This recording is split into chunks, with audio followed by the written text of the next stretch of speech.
Quid du budget? Ben, c'est très simple, on ne sait pas d'abord s'il va être voté ce budget. Bien sûr, c'est l'austérité puisqu'on parle de plus en plus et de façon assez précise de ponctionner les assurances vie. Alors les grosses assurances vie, enfin l'assurance vie, ça correspond à du travail, à une accumulation, à une production. C'est pas les immigrés sans papier qui ont des assurances vie et que l'on va ponctionner, ça c'est sûr. Les Français sont là pour mettre la main à la poche et même s'ils mettent auparavant la main à la pâte. Alors, le budget va-t-il être voté? Monsieur Bardella a déjà fait du Rassemblement national, a laissé entendre qu'il ne le voterait pas, il aurait peut-être raison. On vient de découvrir qu'il y avait la coquette somme de 52 milliards d'euros qui avait été escamotée, qui était passée sous le tapis. Je crois, et je le répète, je pense que tous les responsables de ce budget de catastrophe, de cette quasi-faillite du pays, puisque nous descendons successivement et régulièrement dans les notations des institutions d'observation financière internationale, les Moody's and Poor's, etc., devrait être traînée devant une haute cour. Si elle n'existe plus, la haute cour, il faut la rétablir. Monsieur, Monsieur le maire, au lieu de s'occuper des choses qui se dilatent, son regard, euh, son regard, je ne sais pas comment qualifier son regard. Je suis comme Madame Kamala Harris, vous voyez, je cherche mes mots. Et son regard concupissant, au lieu de s'occuper des dilatations turgescentes, ferait mieux de s'occuper, il aurait mieux fait de s'occuper de l'économie française. Quand on pense que maintenant, les Suisses vont bénéficier de ces services, bravo les Suisses, tant mieux pour les Suisses, félicitations. Et bien, le budget est un budget de catastrophe, je le répète. On ne fait pas les bonnes économies aux bons endroits.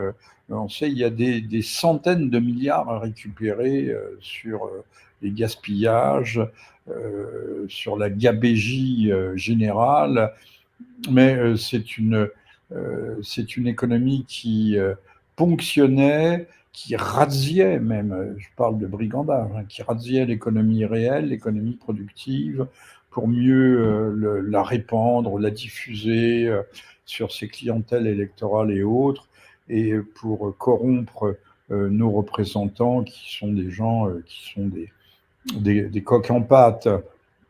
Ils ont des retraites à n'en plus finir. Sincèrement, ne me propulsez pas vers les hautes sphères parce que je serais capable de leur supprimer, de leur sucrer leur retraite. On regarderait ce qu'ils ont voté dans leur carrière. Il est trop tard, beaucoup ont pris, sont déjà à la retraite, mais leur sucrer leur retraite, ce serait pas mal, hein. Vous avez voté telle loi, nous ne sommes pas d'accord avec telle loi qui était une loi meurtrière pour le pays et son avenir. Donc, monsieur, vous irez cultiver votre jardin, comme l'aurait dit le Candide de Voltaire, et cultiver les choux de chez nous et pour vous nourrir. Mais basta, il y en a marre de nourrir des improductifs et des parasites. Le corps politique est devenu réellement un corps parasite. Alors, le budget, s'il passe, ce qui n'est pas assuré, s'il passe, ce sera vraiment un budget d'austérité grave et aggravée, puisque les déficits publics ne sont pas de 3, mais de 5%, de 3, 4, 5% et plus, et on ne nous dit pas tout. Voilà, donc je suis peu optimiste. Les Français vont payer toutes les erreurs commises par cette engeance, cette vilaine engeance, mais les Français, pas tous, mais beaucoup sont responsables puisque ce sont eux qui les ont portés aux affaires et leur ont donné un quasi blanc-seing pour pour nous mettre à genoux, nous mettre et nous conduire là où nous en sommes arrivés, c'est-à-dire bien bas.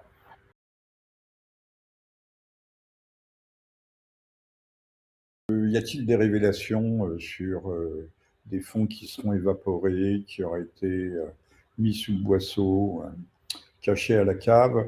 Bah, je pense qu'il y a beaucoup qui en veulent à Macron ces temps-ci.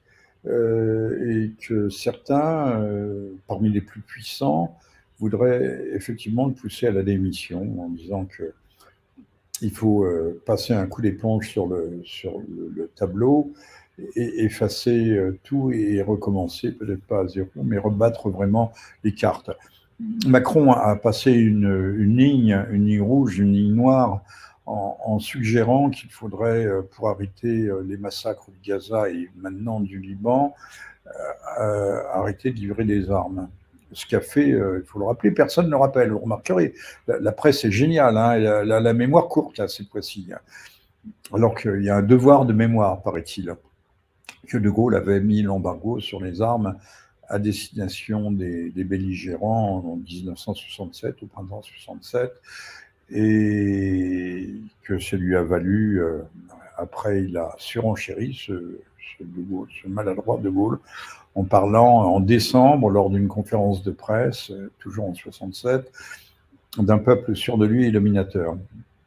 Là, c'est un peuple sûr de lui et sûr de son droit divin à massacrer.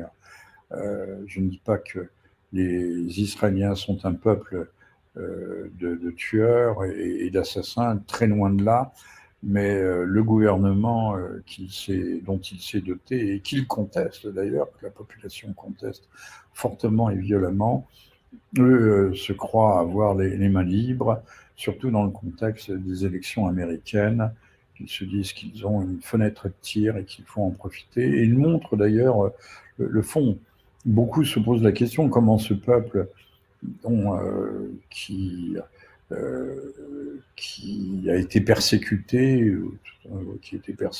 pendant longtemps, je n'ose le dire, mais encore faudrait-il savoir l'origine réelle, historique de toutes ces persécutions. N'oublions pas que Saint-Louis leur a demandé de quitter le territoire, et il avait institué la Rouelle, qui était une petite roue jaune, déjà à l'époque de Saint-Louis. Et pourtant, on dit Saint-Louis. Alors, sans doute faudrait-il le débaptiser, faire comme avec le capitaine Dreyfus, le dégrader, et ne plus dire Saint-Louis, mais Louis IX, l'affreux. Et bon, revenons à nos moutons. Monsieur Macron, là, je pense qu'il n'est plus du tout en odeur de sainteté. Il a fait un pas de trop, d'autant que donc on découvre maintenant que toute sa gestion, on a l'air de découvrir ça, que sa gestion a été catastrophique de bout en bout. Alors il y a encore de voix timides qui s'élèvent pour dire si, il a fait de très bonnes choses en politique étrangère. Oui, il a non pas déjeuné avec le diable, mais il a échangé avec le président Poutine, et la dernière fois, c'était une table une table de marbre qui sans doute venait de Florence, qui faisait une table oblongue qui faisait 7 mètres, qui a été établissait 7 mètres de distance entre lui, alors on dirait que c'était dans la période du Covid, et le grand patron du Kremlin. C'était assez comique, mais c'était assez désolant pour nous. Et nous allons de faux pas en faux pas. Je ne sais pas si on arrivera à franchir le gué, mais en matière de politique étrangère, on a perdu l'Afrique sahélienne, on perd aussi l'Afrique de l'Ouest, l'Afrique francophone. Enfin, on perd tout. On perd tout. Notre influence s'effiloche, sauf dans nos médias qui nous répètent tous les jours que nous sommes grandioses, nés de grandiose, et que notre avenir est super grandiose. Donc, Monsieur Macron n'a plus le vent en poupe. C'est pourquoi il y a des révélations, il y en aura d'autres. C'est autant de petits coups canifs qui sont donnés dans sa modeste personne. Mais vous savez que 100 coups de canif, ou même 1000 coups d'épingle, tu aussi sûrement que 3 grands coups de bâton. Une formule situationniste, entre nous soit dit, 1967. Voilà, donc aujourd'hui, je crois que beaucoup vont miser sur un renouvellement de fond en comble et la démission de Macron. Et le budget, c'est pure spéculation de ma part, le débat sur le budget pourrait être l'occasion de ce grand recette, cette révision, de cette réinitialisation. Les gens de la France insoumise ne demandent que ça, ils piaffent d'impatience, et donc, en tout cas, il faut voir en fonction des événements internationaux, tant en Europe qu'aux États-Unis, d'une éventuelle frappe israélienne sur l'Iran, quelle sera sa nature, sa portée, ses conséquences. Et donc, les choses peuvent aller très vite, d'autant que, vous le savez comme moi, on annonce qu'un contingent limité, certes, 1800 hommes, des soldats nord-coréens seraient en cours d'acheminement vers le front du Donbass, ou peut-être de la poche de Koursk. Voilà, donc les choses avancent. Il y a une fermentation, je sais pas, qui peut devenir tout à fait explosive dans les jours, je dis bien dans les jours qui viennent.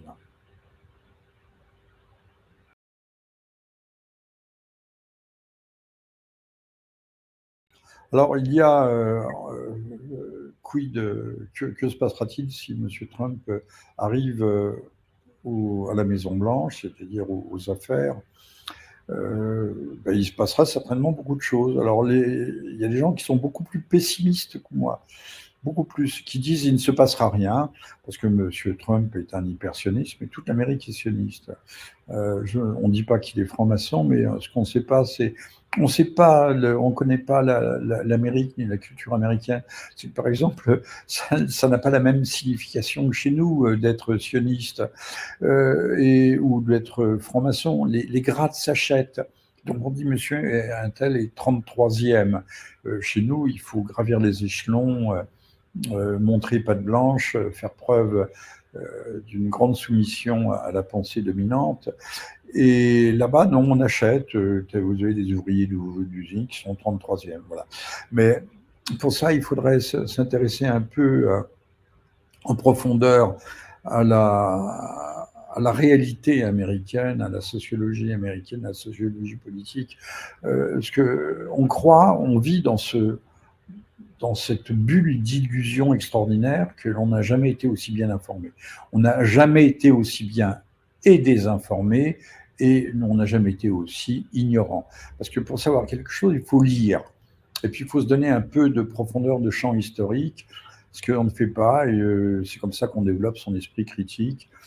J'entendais les andouilles météorologistes et météorologiques de nos grands médias disant de toute l'histoire de l'humanité, on n'a jamais vu des inondations comme ça. Enfin, comment peut-on sortir des conneries?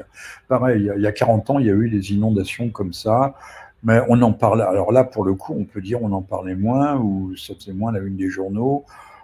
Et puis, de tout temps, sur les 400 millions dernières années, le climat a constamment changé. Il y a eu des glaciations, des réchauffements.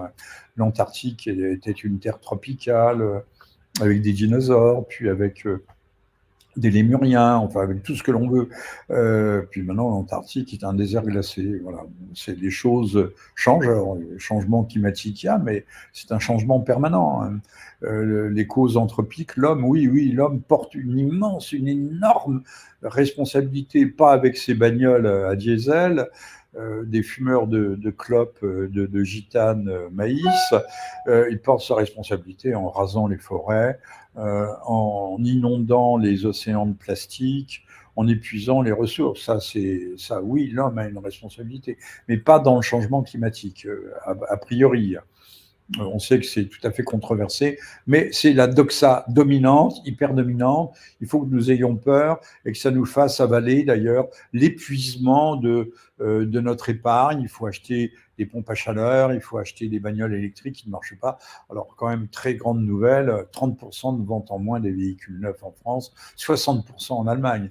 Nos économies sont en train de s'écrouler, pas seulement à cause de la destruction de Nord Stream 1 et Nord Stream 2, mais à cause de cette conversion à la bagnole électrique qui est en fait ultra polluante, parce qu'il faut voir comment sont construites ces batteries et ces batteries au lithium, et comment des hordes d'esclaves sont utilisées au Nord Kivu pour extraire le tungstène, pour extraire je ne sais pas quoi, le nickel, enfin tout ce que l'on veut, pour construire ces saloperies de batteries.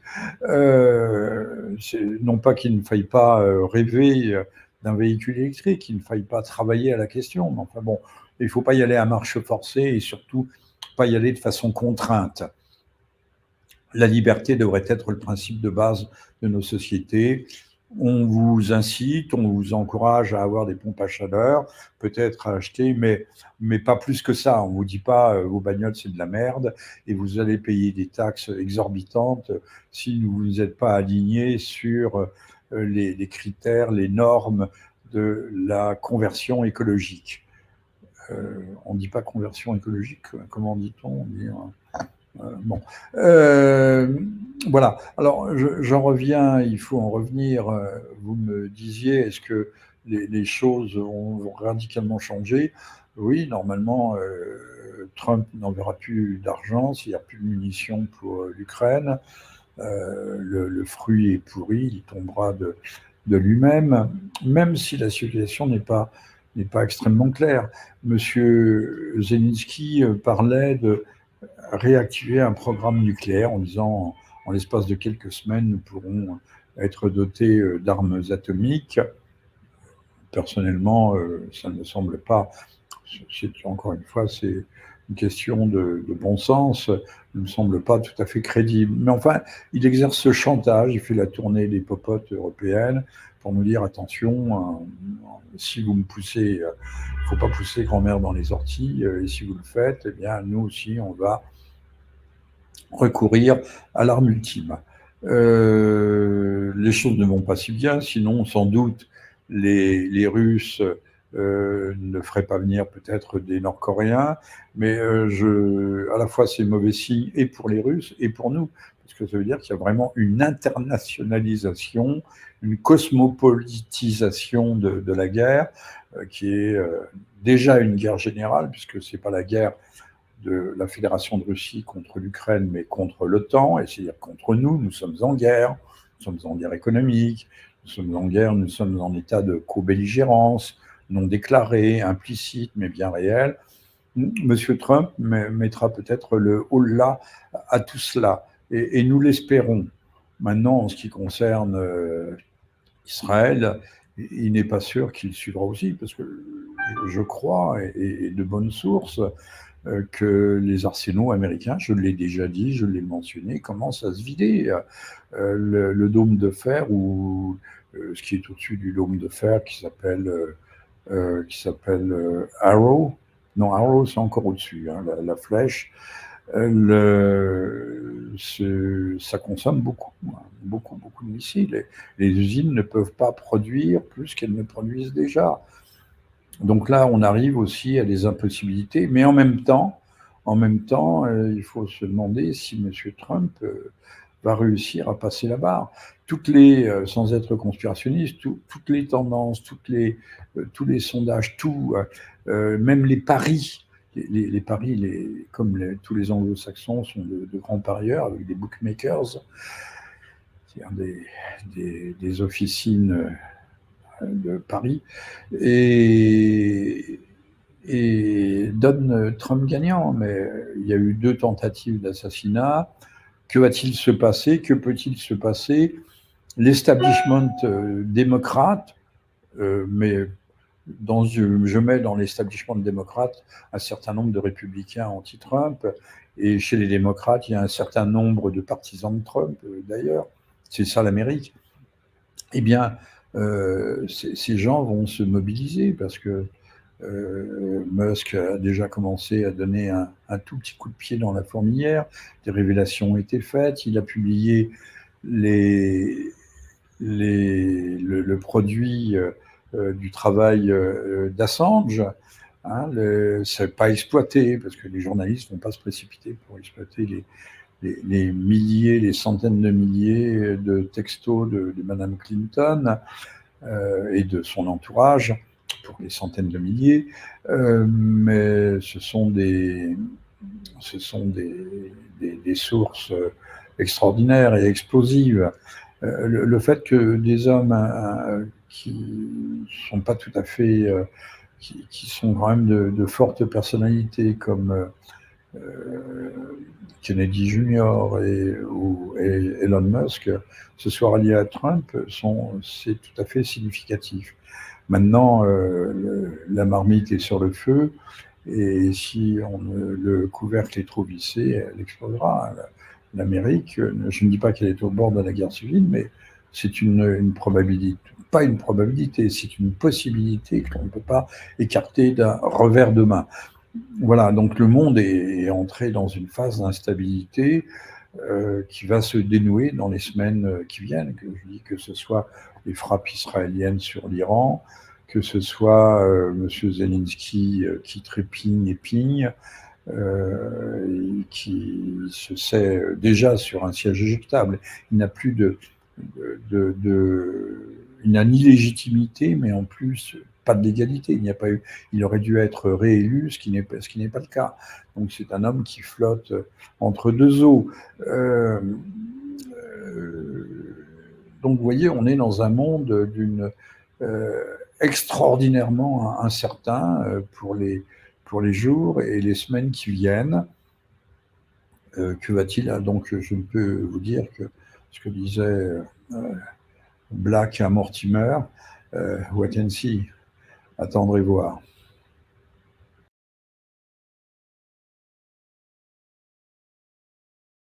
Oui, bah écoutez, Oui. on m'en parle beaucoup. J'avais des éléments d'information qui sont venus sur ce rappeur pansexualiste. Il fait partie des élites, et les grandes élites commerciales, on sait que Hollywood, pour les jeunes actrices, pour ce qu'on appelait à l'époque des starlettes, pour pouvoir percer, il fallait y passer. Voilà, il y avait obligatoirement des éléments de promotion canalisés, ce qui n'était pas d'ailleurs, le résultat n'était pas toujours assuré. Et puis en plus de leur talent personnel, si elles en avaient. Et bien là, c'est un système, c'est le système de réseautage. La sexualité échangiste, c'est devenu un rite initiatique pour parvenir à un certain monde et à un certain niveau. Pour grimper les échelons, il faut participer de cet univers. Alors on peut parler, c'est pas absurde, on peut dire de ce satanisme qui serait devenu la religion. Alors, moi, personnellement, j'aurais tendance à penser que le mal avec un grand M existe. Mais une religion peut exister indépendamment d'une entité, qu'elle soit maléfique euh, ou, ou, ou toute bénévolente. Je cherche le mot. Que dit l'islam à propos du Dieu Allah, d'Allah? Il dit miséricordieux, voilà, une entité totalement et absolument généreuse et miséricordieuse. Alors, je signale à ceux qui pourraient râler quand ils entendent le mot d'Allah, que toutes les messes en Orient se disaient au nom d'Allah. Hein. Dieu là-bas, c'est Allah. Et nous, on dit Dieu, et eux, ils disent Allah. Voilà, en arabe. J'ai assisté à une multitude de messes, et je peux en témoigner. Allah, ce n'est pas une entité étrangère. Ne pas oublier que le Christ, pour les musulmans, est le Messie qui doit revenir, et que même s'il n'est pas le Verbe incarné proprement dit, s'il n'est pas d'essence divine, est quand même le prophète, le grand prophète qui annonce Mahomet. Il faudrait aussi peut-être s'en souvenir, et puis ne pas créer de confusion entre islam, islamisme, qui sont des choses extrêmement différentes. Je vous renvoie à mon livre, Les Égarés, qui a été écrit il y a quelques temps, mais qui est d'une brûlante actualité, si vous voulez comprendre un peu quelque chose à l'Orient faussement ténébreux. Voilà. Alors, votre question, c'était?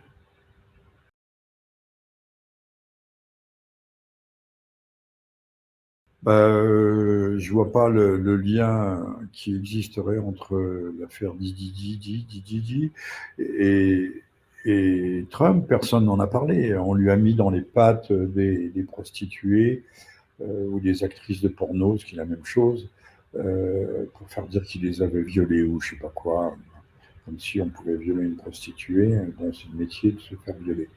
Mais on va dire que je suis mal pensant et on aura raison. Ne me regardez pas, je vous en supplie.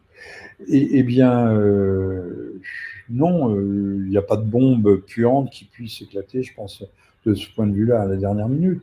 Mais encore une fois, et là, j'avais, je pense, tout dit en disant que c'est un indicateur ou un révélateur de la profonde corruption morale, mentale, intellectuelle des élites dirigeantes, enfin, de certaines élites dirigeantes aux États-Unis. Et qui aujourd'hui, très nettement, il y a deux Amériques. Il y a une Amérique qui n'est pas forcément puritaine, mais qui est traditionnelle, héritière de la vieille Europe, et puis,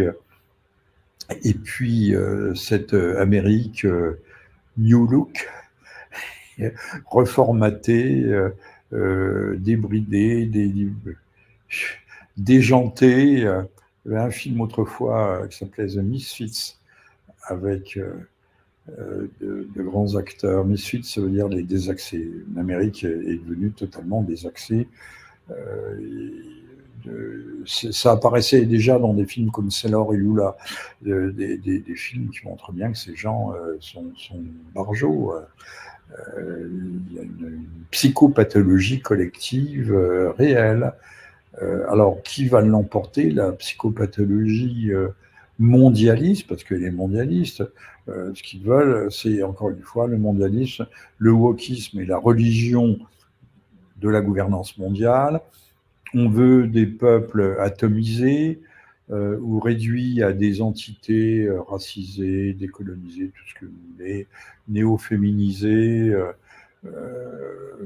interspécisées, c'est-à-dire animalistes, si vous préférez. Et c'est la religion, et c'est une religion dont vous avez la description, mais en plus tendre, presque plus aimable dans Brave New World, le, le merveilleux nouveau monde, Brave Nouveau Monde. Non, c'est pas Brave en français, c'est le meilleur des mondes, voilà, d'Aldous Huxley, écrit dans les années 30. Lisez-le, je vous en supplie. Il faut, comme je dis, il faut lire.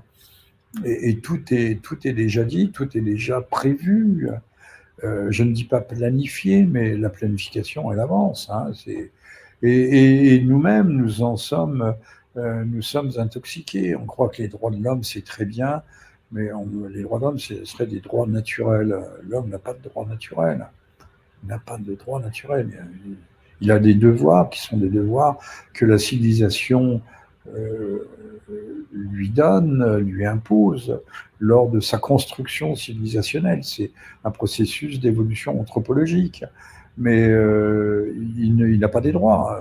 Où va-t-on chercher ces droits qui sortent de nulle part? Alors, dans la Révolution, c'est les droits de la nature. On disait, c'est pourquoi droit naturel? Parce que c'est la nature qui veut que. Non, sauf que l'idée de la nature à l'époque, elle était quand même très sommaire. C'était celle du bon sauvage qui avait toutes les vertus.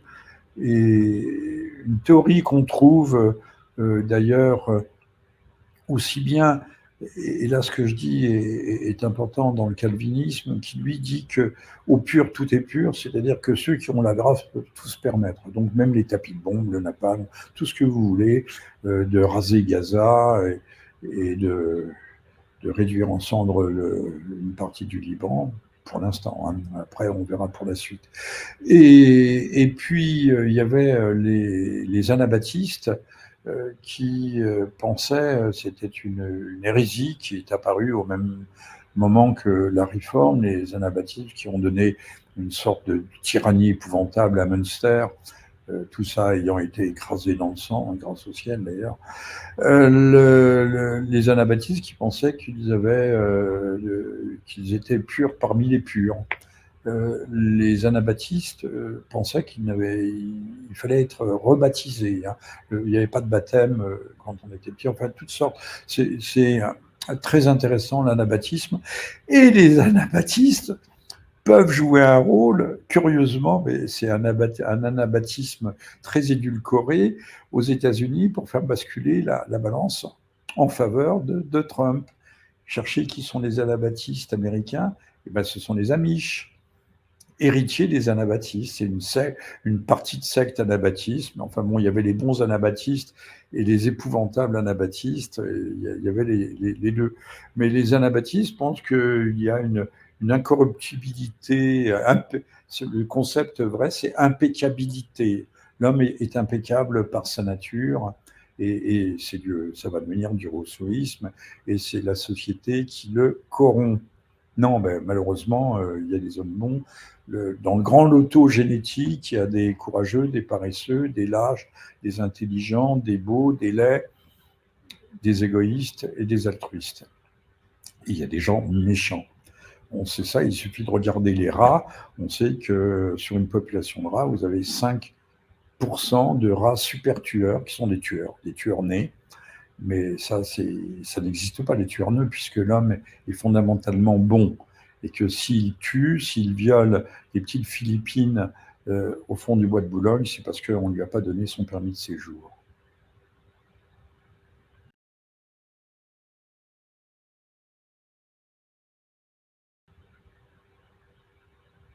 Ouais, comme quoi tout s'explique. Mais pour revenir juste un instant sur Trump, est-ce qu'à l'inverse, ce serait lui ou son mouvement qui serait à l'origine du dévoilement de l'affaire P. Diddy, puisqu'il veut nettoyer le marais?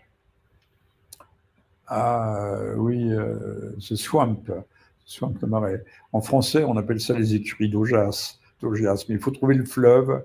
Alors, le fleuve, c'est peut-être X, ex-Twitter. X, on ouvre le fleuve Alphée. Héraclès détourne le fleuve Alphée pour nettoyer ces fameuses écuries d'Augias. C'est l'un de ses 12 travaux. Héraclès, c'est Hercule, hein, vous l'avez compris. Et ben, je pense qu'il a du pain sur la planche, M. Trump. C'est pour ça que je posais la question. L'establishment qui a beaucoup de merde sur les mains et de sang, le laissera-t-il faire? Tout sera fait pour l'entraver, comme ça a été fait d'ailleurs lors de son premier mandat. Mais il y a une vague de fond. L'Amérique profonde, l'Amérique rurale notamment, l'Amérique des milices. Il faut savoir que les Américains ont été conçus constitutionnellement comme un peuple libre, c'est-à-dire comme un peuple armé. Armé. Il y a plus de 50 millions de personnes qui sont réellement armées aux États-Unis. Et il y a des milices qui se sont constituées, qui font parler d'elles de temps en temps, dans le centre du continent nord-américain. Et ces milices sont extrêmement puissantes. L'affaire d'Oklahoma City, vous vous en souvenez pas, c'est quand l'immeuble, il y a eu 200 ou 300 morts peut-être, quand l'immeuble du FBI avait sauté, on avait mis ça sur le dos, au compte de Timothy McVeigh, qui a été exécuté par injection létale. Et lorsqu'il est mort, il récitait un poème. Mais rien n'est moins sûr. On ne sait pas si Timothy McVeigh n'était pas comme Lee Harvey Oswald, s'il n'était pas le daguet chassé par le DICOR devant la meute pour cacher, pour masquer les réels organisateurs de la chose. Oswald n'a pas pu tirer deux balles comme ça, deux balles, une devant, une derrière, enfin ça ne tient pas debout, on le sait, mais il a été rapidement éliminé lui aussi pour ne pas parler de trop. Et Timothy McVeigh aussi peut-être sans doute, ce qui ne veut pas dire qu'il était innocent. Il avait un camion chargé de nitrate d'ammonium, même produit qui a fait sauter le port de Beyrouth tout à fait spontanément. C'est vrai que le nitrate d'ammonium, c'est extrêmement instable. C'est l'affaire AZF, c'est à Toulouse. Oui, AZF, c'est à Toulouse. Et qui a fait AZF, ça fait une trentaine de morts. Mais j'ai rencontré un ingénieur de l'aérospatiale qui m'a juré mordicus. Il n'était pas spécialement complétiste, ni stupide, avoir vu passer un missile ce jour-là, peu avant l'explosion d'AZF, en courte altitude. Voilà, bon, on pourrait revenir sur AZF comme sur le port de Beyrouth, mais ça a été un coup de semonce pour le Liban qui l'a mis véritablement à plat.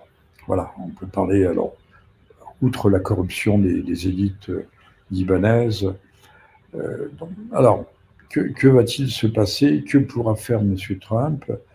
Espérons, puisque moi, depuis longtemps, j'espère qu'il y aura une sorte de révolution. Espérons qu'il sera calme, qu'il sera le plus calme possible aux États-Unis. C'est le miracle que j'attends pour opérer des changements en Europe et en France.